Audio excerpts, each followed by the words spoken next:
राम राम। दीपावली के इस अवसर पर लोग एक दूसरे को उपहार देते हैं और उपहार देने का अपना ही एक आनंद है। लेकिन कुछ एक बातें उपहार देते हुए या लेते हुए हमें याद रखनी चाहिए जो हमारे ग्रहों के साथ जुड़ी हैं।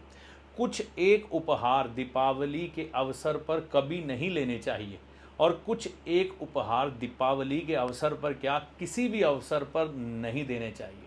वो ही मैं आपको बताने जा रहा हूँ। मान लीजिए आपकी पत्रिका में आपका राहु ग्रह खराब है, बिजली के उपकरण आप किसी से उपहार स्वरूप ले लेते हैं, चाहे वो दीपावली के अवसर पर या किसी और अवसर पर, तो आपको राहु ग्रह के दुष्परिणाम मिलने तय हैं।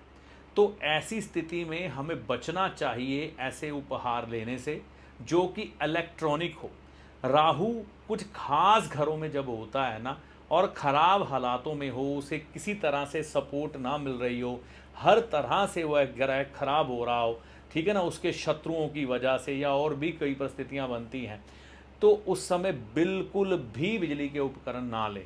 आपको बहुत ज़्यादा नुकसान दे सकते हैं। इलेक्ट्रॉनिक्स कोई भी गिफ्ट ना लें। अब मान लीजिए कई परिस्थितियां ऐसी बनेंगी, लोग आपको गिफ्ट कर देंगे, आप उनको ना नहीं कर पाएंगे। ऐसी स्थितियों में क्या करें? आप उस उपहार की कीमत देखें कितनी है, उतनी ही कीमत मंदिर में जाकर आप वहाँ की दान पेटी में डाल दें और बस माथा टेक के आ जाएं कि हे प्रभु, जितने का ये उपहार था मैंने आपके इस स्थान पर उतने पैसे भेंट कर दिए, तो कृपया बस ये प्रार्थना करनी है कि मुझे इसका दुष्परिणाम ना आए, क्योंकि ईश्वरीय शक्ति से बड़ी कोई शक्ति तो है नहीं। या फिर दूसरा तरीका ये है कि वह उपहार आप किसी गरीब व्यक्ति को दे दें, अपने पास ना रखें। जहाँ पर आप ना नहीं दे सकते, मुश्किल है, ऐसी परिस्थितियों में भी व्यक्ति फंस जाता है। अब मान लीजिए किसी व्यक्ति के शनि ग्रह खराब है, महादशा अंतरदशा या कोई भी स्थिति हो सकती है, कामों में रुकावट आ रही है, परेशानियां आ रही हैं, शनिदेव खराब हैं और जीवन में आलस्य आ गया है, तो शनिदेव के उपहार में सबसे बड़ी चीज़ है बादाम। साबुत बादाम भी हो सकते हैं या बादाम वो जो निकाले गए हों वो भी हो सकते हैं। तो सबसे पहले है साबुत बादाम या दूसरे बादाम। तो आपने ये ध्यान रखना है कि बादाम का गिफ्ट अगर आपको मिले तो लेने से बचे। अब डिब्बा कई बार बंद आ जाएगा, आपको मालूम ही नहीं पड़ेगा उसके अंदर क्या है। तो ऐसी परिस्थिति में आप वही उदाहरण अपना सकते हैं, मंदिर में उतने दान पेटी में धनराशि डालें या किसी गरीब व्यक्ति को दे दें।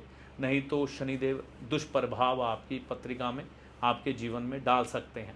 अब देखिए, अब उपहार हम देते भी हैं तो हमें ये याद रखना है, कोशिश करें किसी को भी इलेक्ट्रॉनिक गिफ्ट ना दें। अगर खुद लेने से बच रहे हैं तो किसी का बुरा क्यों करेंगे, इलेक्ट्रॉनिक गिफ्ट तो आ जाए हैं, ठीक है ना। अब मंगल किसी का छठे भाव में हो, दशम भाव में हो, तो भी व्यक्ति को ये जो उपहार है ना मीठे के, मीठा जिसमें भी मिला हो वह उपहार नहीं दे सकता वह, ये ध्यान रखना है। यानी कि आपको कुछ और चुनना पड़ेगा, ठीक है। तो यहाँ पर इस चीज़ का ध्यान रखें। इसके अलावा चंद्रमा किसी के छठे भाव में है या अष्टम भाव में है तो लिक्विड मिल्क प्रोडक्ट, मतलब जो लिक्विड हो या लिक्विड कोई भी चीज़ किसी को उपहार में देने से बचना चाहिए। तो ये छोटी छोटी चीज़ें दीपावली के अवसर हो या ज़िंदगी में और कोई खुशियों के पल आए, आप ध्यान में रखकर अपने आप को मैनेज कर सकते हैं, अपने ग्रहों को मैनेज कर सकते हैं, तो बहुत बढ़िया हो जाएगा। ये छोटे छोटे परहेज़ ही आपके जीवन में से आपके दुखों को दूर कर देते हैं।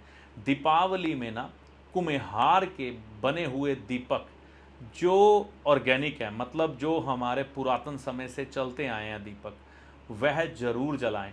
आजकल फैक्ट्री मेड दीपक आ गए हैं, है ना, देखने में बहुत सुंदर लगते हैं, लेकिन असली दीपक वह दीपक है जो एक बर्तन बनाने वाला, मिट्टी के बर्तन बनाने वाला, मिट्टी के खिलौने बनाने वाला बनाता है ना दीपक, असली दीपक वो है।